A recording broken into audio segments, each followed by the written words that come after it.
Okay, I'm going to show you how to change the battery in these Audi's key fob, and this is basically the difference between the United States version and the UK version. You can see right here, there's UK, and this one, American, has the panic button.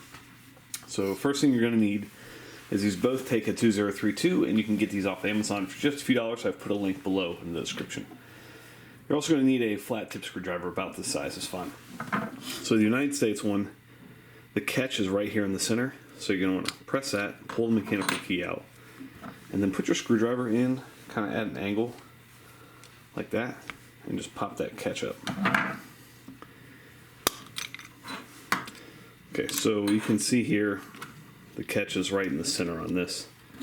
For the United Kingdom one, same deal, push here, but the catch is on either side, and this one is definitely more difficult to get out. There is a little lever right at the top corner right here. You just want to push that up.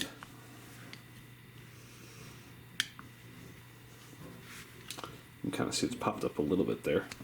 So I'm actually going to use a little small screwdriver and get it the rest of the way up. So the UK one is way more difficult, and you can see there's the catch on either side, as opposed to the United States one just has one in the center. So there's your battery, and you just want to put that side in first. Give it a squeeze. The American one is the same.